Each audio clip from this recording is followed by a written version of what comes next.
J'ai participé d'abord, comme beaucoup d'autres, à des manifs pour cette question des sans-papiers, où il me semblait qu'il y avait quelque chose qui n'était pas juste dans ce qui se passait dans notre pays.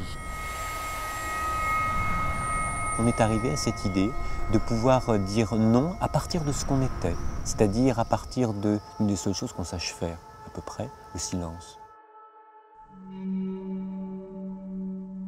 En octobre 2007, les frères franciscains de Toulouse initiaient le premier cercle de silence pour dénoncer la politique migratoire de l'Union européenne qui enferme les migrants sans papier dans des centres de rétention administrative.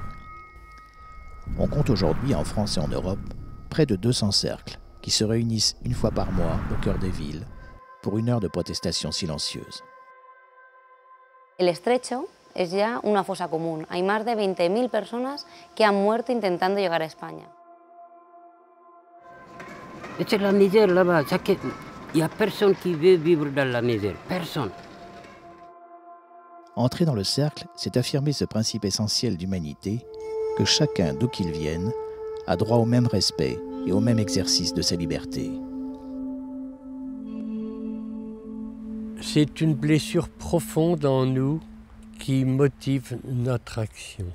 On peut commencer par des petites actions simplement de désapprobation. Mais pour qui s'attarde à faire le vide en soi pour évacuer la cacophonie de notre environnement et de nos pensées, alors le cercle offre l'opportunité d'un chemin beaucoup plus radical, celui d'un voyage intérieur qui nous confronte au monde et à nous-mêmes, avec pour viatique l'expérience profonde du silence. La non-violence ne peut pas grandir en quelqu'un dans l'agitation et le bruit.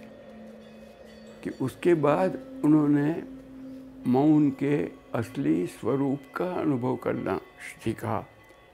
केवल जिह्वा को चुप करना नहीं था। It takes a lot of courage to do that.